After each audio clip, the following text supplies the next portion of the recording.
Hi guys, welcome back. Subscribers, thanks for checking in, it's always appreciated. Sorry I haven't done any videos recently, I've been working on a couple of things. As you can see, we're out of the gorge again today, which is always nice. A little bit darker this time. It's coming into winter now and autumn and everything, so it's getting a bit cooler in the UK, but still taking the Jeep out. So we'll just climb up here. But guys, what are we looking at then? What's been going on? Well, I got some important news really, which some of you might find a little bit not shocking, but you know, well, the thing is, right guys, I'm going to be selling the Jeep, okay, to move on to do other projects. So I've got the Jeep and I finished it, and at the moment it is driving, I think that's new boulders have fallen down there actually. I think that's fallen down recently. Huh.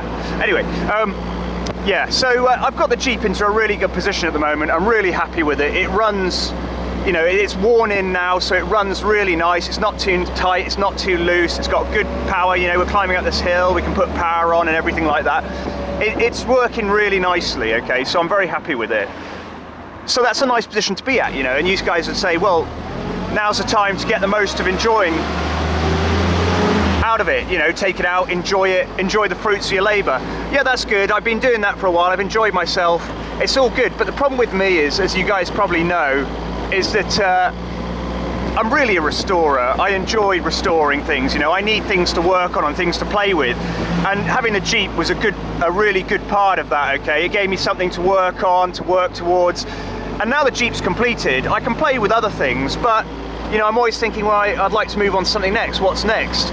So really guys, I think the way of dealing with that is to sell the Jeep really and move on to another thing, okay?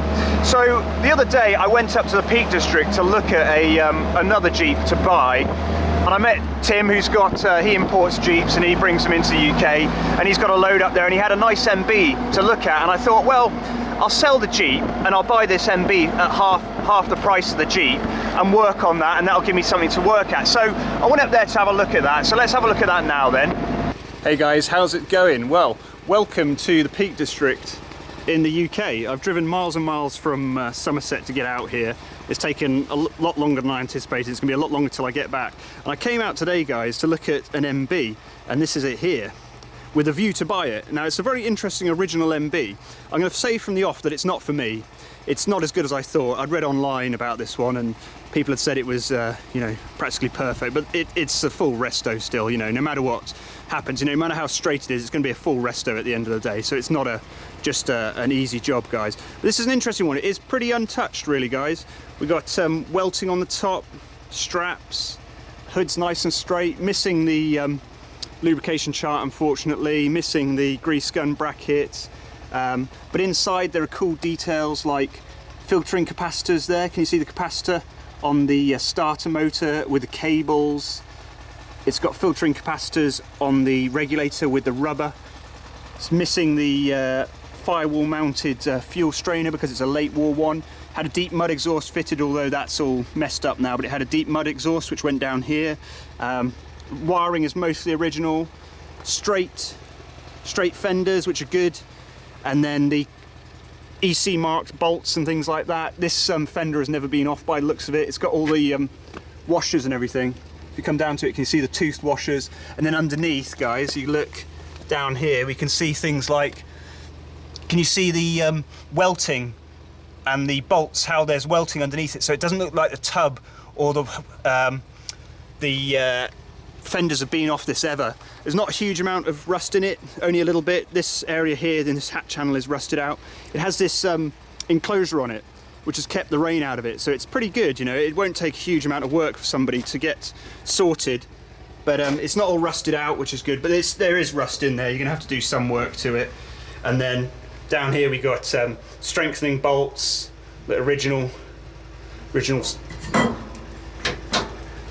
steering's still pretty tight. It's not a bad Jeep at all. It's going to make someone a nice project, but not for me. The tyres are all still on there, original World War II tyres, but they do have damage, like in the corner there. I mean, you couldn't use this. It's cool to look at, but it's not worth paying a premium for, because at the end of the day, what are you going to do with, you know, you've got the old World War II tyres. They might make good ones to go on the back of the Jeep, you know, as a spare, for not for use, but really you don't want to be trusting your life to these. They're perished and everything, but they're lovely to look at. Original World War II good years, military good years. And at the rear, guys, bumperettes are still on there. It's got a good rear panel and everything. It's not all messed up. They've mucked around with the reflectors and everything, but that's all right. With a trailer socket, nice bumperettes. It's not a bad Jeep at all. It's going to make someone a good project. But for me, the sort of work that I do, guys, you know what it's going to be like. I'm going to have to do, it would cost the same to restore this than it would a more ropey one for me, because I would have to take everything apart and rebuild it, because I'm not happy if it's not perfect. So this would be good for somebody who just wants to do less work. But you know, at the end of the day, I want my Jeeps to run really, really well. So this would be too expensive for me, taking into account the higher premium price to buy it in the first place. But yeah, it's an interesting Jeep, guys, this one. So we'll go and have a look at some other bits around here, and we can discuss what else we're going to do then. So as you can see, guys, the MB was really nice. It's a great Jeep. It's going to make a fantastic Jeep for somebody. Goats. It's going to make a absolutely amazing Jeep for somebody. The basis of that is really good. Everything's there. You know, it's really not messed with. So as good as that was, for the sort of work that I do and the sort of restorations that I do, where no matter how good it looks, you know, I'm still not going to be happy unless it's perfect. So if things are pretty good, you know, many people would be quite happy with that, and they'll say that's fine, you know, that's pretty good, I like that, I can live with that. But for me, I want it to be perfect, because I like driving them and I like them to be running, you know, exactly as they should be. So pretty good, unfortunately, is not good enough for me. So what does that mean? It means if I spend a premium on buying a Jeep, I'm still going to have to take the whole thing apart and rebuild it and replace a lot of it. And so, you know, there's no point in paying that premium. That Jeep is best suited to somebody who's just going to buy it, perhaps put a coat of paint on it and run it, really, you know, and they don't mind it being a bit loose and a bit, you know, needing a bit of work, and because they'll have a good original Jeep. But for me, I want something perfect.